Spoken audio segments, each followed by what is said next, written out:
the United States military has drawn up contingency options for potential on-ground strike to intervene in Nigeria. The plan reportedly includes 3 levels of military options: light, medium, and heavy, all designed to be escalatory. The light option involves partner-enabled operations where the U.S. would assist Nigerian forces in targeting Boko Haram and other militants. The medium option involves drone strikes on militant camps, bases, and convoys. And a heavy option would deploy an aircraft carrier group into the Gulf of Guinea with fighter jets and possibly long-range bombers conducting strikes deep within northern Nigeria. I mean, this revelation that, the Pentagon has actually drawn up strike plans escalates the crisis from rhetoric to potential reality. Well, in the meantime, United States Senator Tommy Tuberville has voiced his support for President Trump's threat of military action in Nigeria. Appearing on Fox News, the Alabama Republican senator backed Trump's position on alleged Christian genocide in Nigeria, endorsing potential intervention to protect Christians. Would you support U.S. troops going into Nigeria? No, you bet I would. 62,000 Christians killed in Nigeria, 100,000 killed in Africa, 18,000 churches burned. Now, there's a lot of evidence there, and that's probably an underestimate, John, but we cannot allow this to happen to people that can't defend themselves. It's just absolutely insane.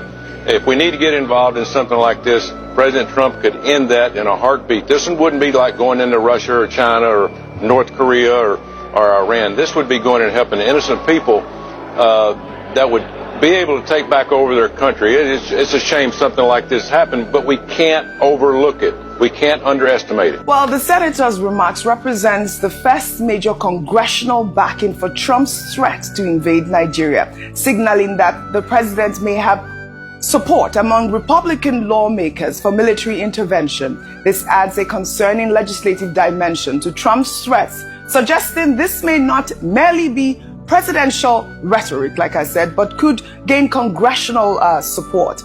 In the meantime, in another development, this is quite reassuring, Ayo. I mean, it's good to see that the presidency and also the president is willing to collaborate at this point, reassuring Nigeria that there is, of course, like he mentioned, the constitutional rights to practice religion freely. But we also have the conversation about the Sharia law and the blasphemy law, which is, almost embedded in the constitution, in the Nigerian constitution. I'd like for you to buttress that part of that statement. Section 38 of the Constitution guarantees religious freedom for all Nigerians. And it says that no state, part of it is that no state must have a dominant religious. Nigeria is a secular state in essence. It means that if I'm a Muslim and I live in the north, south, east, south, I should be able to practice my religion without fear or discrimination.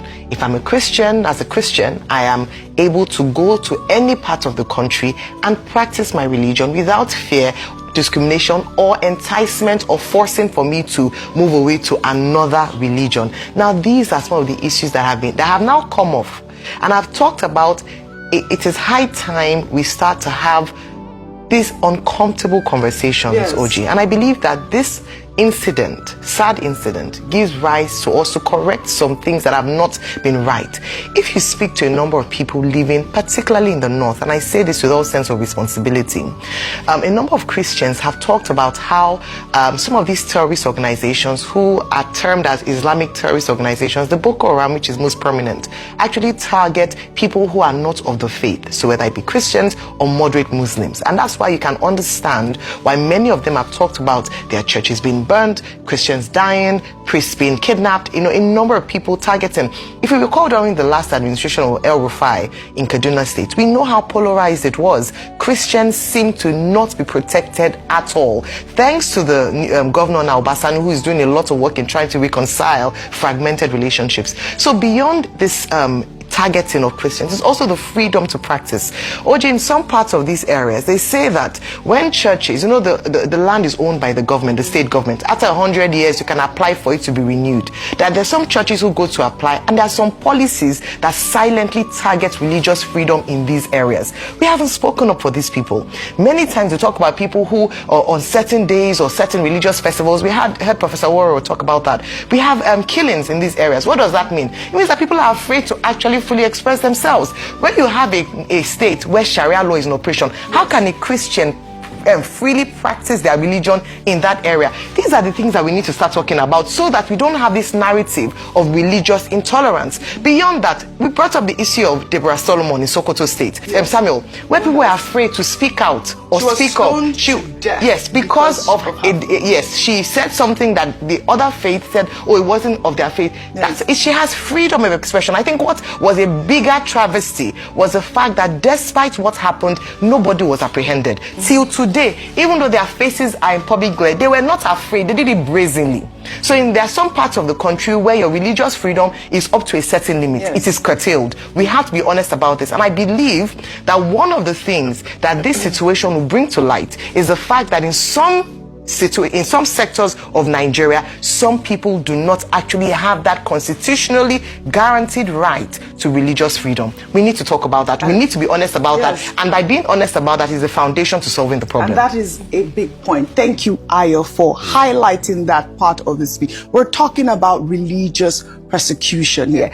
Christians being killed. That is really the main topic. But Tinubu is saying that we will defeat terrorism, whether internally or with collaboration. And also the fact that the minister's message of calm reflects the Nigerian government's strategy of projecting stability despite sobering realities, while the administration emphasizes being, not in a panic mode, and reaffirms constitutional guarantees of religious freedom.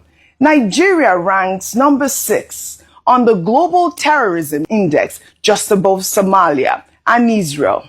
This is a stark contradiction that undermines reassurances of effective security management. And we're looking at this graph. I mean, this disconnect between, official messaging and international assessment exposes the challenges facing the Tinubu administration at the moment. If you can pull up that graph so we can actually see, where we rank in the Global Terrorism Index at this moment. Rufai, I'd like for your thoughts also with the fact that the U.S. is, preparing to put boots on ground. Also, the president's reassurance, and he's, this is the first time we're hearing him speak at the moment. With that data you released, it shows that the government narrative is not working. Nigeria ranks 6 on terrorism index. The question is, what was our ranking close to 20 years ago, before all of this terrorism started? So it shows that in the last over 15 years, government has not done a lot to nip things in the bud. See, Ralph Waldo Emerson said something, that what you do speaks so loud I can't hear what you say. What Nigeria has done as a nation, as regards religion, it speaks so loud that we can't hear what it says. According to the Constitution, there is no state religion. But a government that has subsidized religious travels, under what basis and what guise has it done that? Is that not an affirmation of the idea of state religion? A government that increasingly have not been able to nip perpetrators of heinous crimes against people with religious affiliation in the bud. A government where a government official said he had nothing wrong with blasphemy. And I'll tell you this, I have seen ex-government officials laugh at me because I have a Muslim background and I converted to Christianity. Yes. What's the laugh about? I don't understand what that means. Why? That I am deluded. Okay. My mother is Christian. I went through the religious understanding process as a child, but I'm Christian. All right. But I respect my Muslim background. In fact, I do a lot for a family mosque that's built in our village. But I have seen government officials laugh at me, an ex-government official, laugh at me when I put out that tweet saying I don't know what I was doing. Right. So you can see that what we do is different. And there have been persecution along the lines of religion. Yes. Why am I saying this? I'm saying this because every religion should be able to respect one another in Nigeria. Yep. And that's one thing we're not doing enough. But the most important point I want to make, the complicity in the security architecture is a big problem. All right. The fact that people are complicit, I think because see, it even makes it difficult for the fighting soldiers to trust each other. And that's why we've constantly condemned narratives of people that defend bandits and terrorists. So these are the problems we should look at. We want solutions. This is it. But we need to live in a fair society.